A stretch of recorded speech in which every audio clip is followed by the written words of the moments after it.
Hello, today I'm going to do a quick, maybe not quick, how-to video on how to ride a dirt bike, not a motorcycle, because motorcycles are illegal for me, but a dirt bike. So, my dirt bike is a Kawasaki 140L.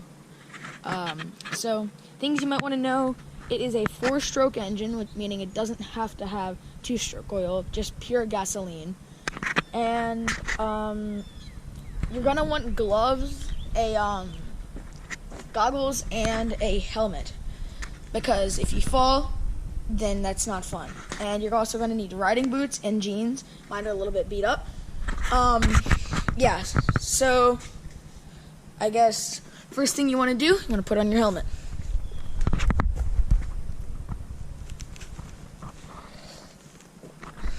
Okay, this is not going to be as easy as I thought it would be.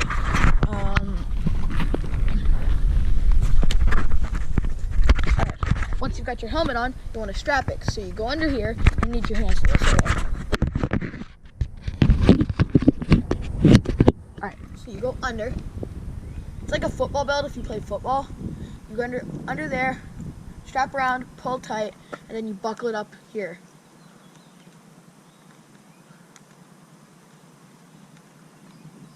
Bam, buckled. Tuck your hair up if you have a lot of hair like I do. And then you want to get on your gloves, right? So I've got 2 gloves, as any normal person would.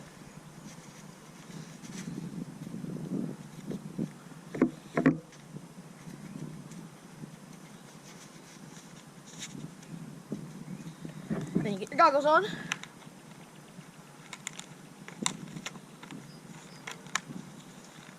And bam. Another thing you're going to want to do is strap up your GoPro if you have one like I do. So I have a mountain right here. Yeah. Alrighty, now that I'm strapped up, you're going to want to get on your bike. Oh, actually no, you don't want to get on your bike yet.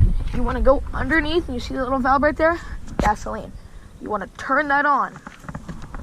And then you want to get on your bike. You want to click the button right there. That is your engine. And if you have an electric start like I do on my bike, then you just want to pull up the clutch, and then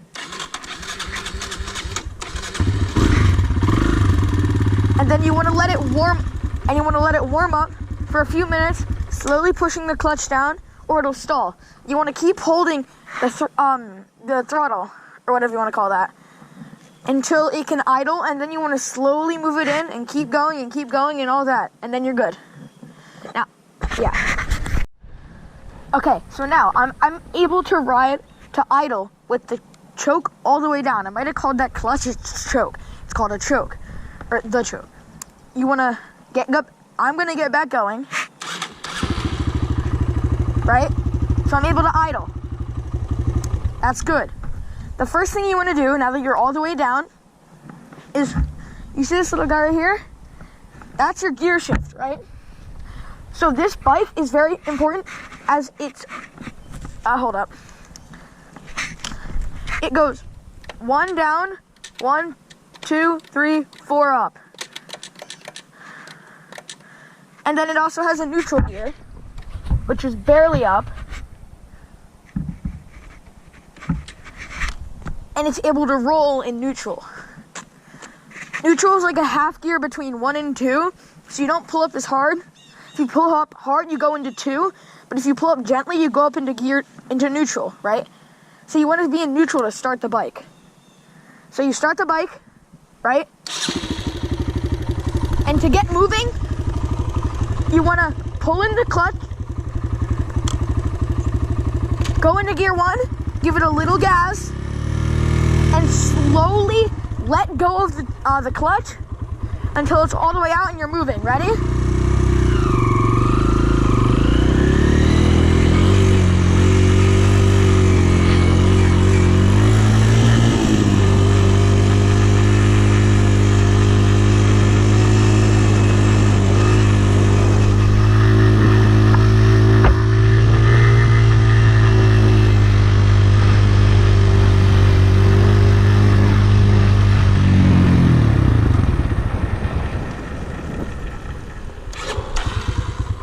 So for some reason, it turned off when I went to neutral. I don't know why.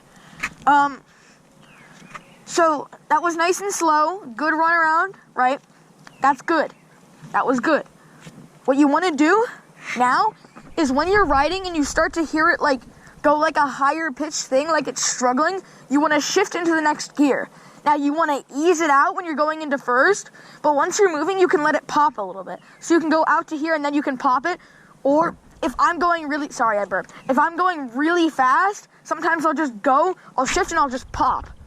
Like I won't even bother letting out close, I'll just pop it. And it gives a little lurch, but it's still going, right? So I'm gonna go around, and when I get to the top of the hill, I'm gonna go into gear 2. You will hear it screech a little bit before I go into gear 2 because I'm gonna push it a little harder than it should be pushed in gear 1, okay? We're getting to neutral real quick. Ready? Gear 1, I'm going. You can hear it screeching.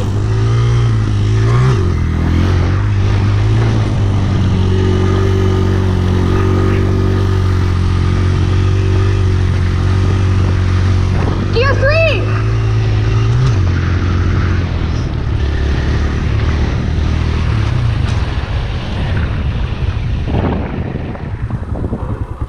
So, I got into gear 3 at the top of the hill all the way back up there. Now, if you're lucky like me and you have a field across the street that the landowners let you drive on, that's awesome. That's what this kind of bike, a trail bike, is meant for, because the suspension is really strong. So it's good at stopping the bike, right? Now I forgot to mention, this is your front brake. You don't want to pull this in if you're going super fast because you will fall forward. You have your back brake right here. You want to press on that to stop. Now, this bike is not street legal as it doesn't have a license plate, doesn't have a speedometer, doesn't have anything. Doesn't have a tachometer, doesn't have anything that's required for a bike to be street legal. So, what you want to do is be careful going across the street. Now, I'm not telling you to break the law, any of that, because don't do that, that's bad.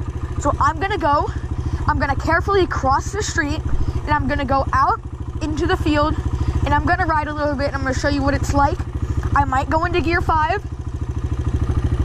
If I'm in a higher gear, I'm gonna go faster. If I'm in a lower gear, like gear 1 or 2, it's gonna be a little slower. 3's around right in the middle, because it's the middle gear for me, because I'm 1 gear down into gear 1, 4 up, 1, 2, 3, 4, 5, right? So, I'm gonna ride up into the top of this hill, and I'm going to, I'll be back with you guys when I'm at the top of the hill. All right, now I've crossed the street. You can see the big field in front of me. Beautiful day to ride. Everything's dry. It's nice and sunny. I don't have to wear a coat. Usually, if you're riding in like more of like fall, winter time, you'll sometimes have to wear a coat because the wind will make it cold. But today it's so great, I don't even have to wear a coat. So I'm gonna get going again, right? I crossed the street. I was right there. I carefully crossed up into here. Now I'm gonna get it going, and I'm gonna go into 1, and then probably by the time I'm in the field, I'll be in 2. Okay?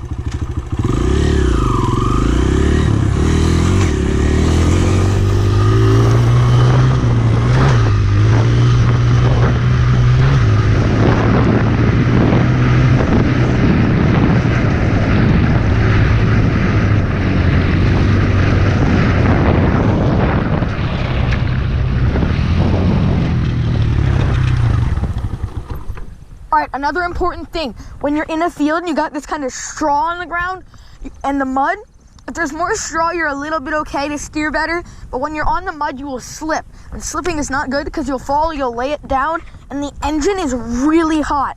That's why I kind of have those black marks on my boots, because I rest my foot, and sometimes it hits the engine on the brake, right? And the engine can burn you. If you fall, you don't want your leg to be under the engine because that will hurt really bad. And that's why you're wearing the jeans instead of sweatpants, because it'll burn right through the sweatpants. Harder job doing that against the jeans. All right, just wanted to point that out. So I'm not turning as sharp as I normally would in like a normal grassy area. It's a little bit like less turning, a little bit more like I'm just kind of like slowly scooting around the field. And that's fine because you're out here by yourself. Nobody's watching you, nobody's judging you.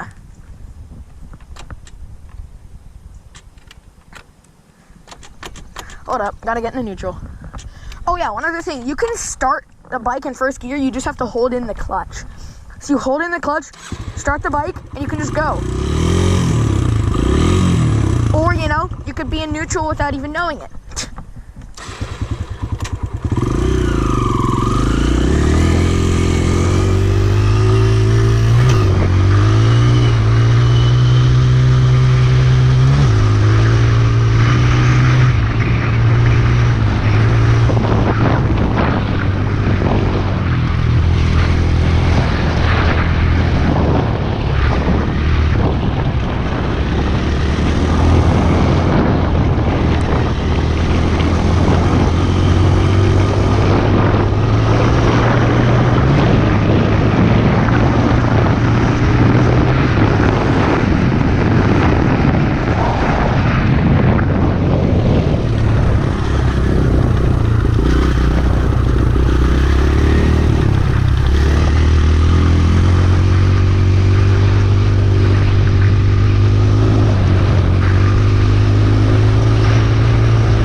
Another thing, you need to know how to stop, right?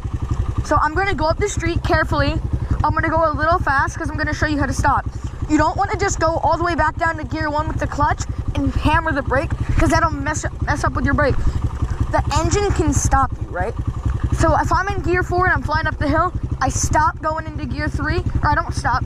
I go into gear 3, it'll slow me down. Go into gear 2, slow me down more. Go into gear 1, I'll go slower, right? Another thing, when you're going and you're in like a high gear and you're going relatively slow, you're gonna hear it kind of chugging. That's not good. You wanna shift back down. So I'm gonna show you what it sounds like when it's chugging. That, I stalled. See, if you wanna have enough gas going off, because you'll stall.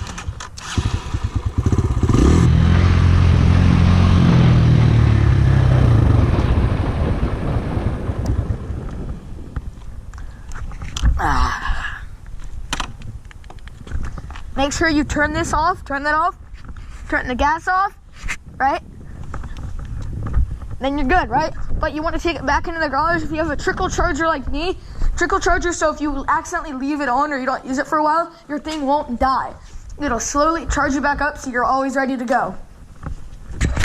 Thanks so much for watching. I hope you guys enjoyed watching this video as much as I did making it. Because I always love a good excuse to get riding on my bike. And I hope this helped because I personally really enjoy this and I hope this sparks your interest too. I mean, it's a pretty big investment, but it's really worth it.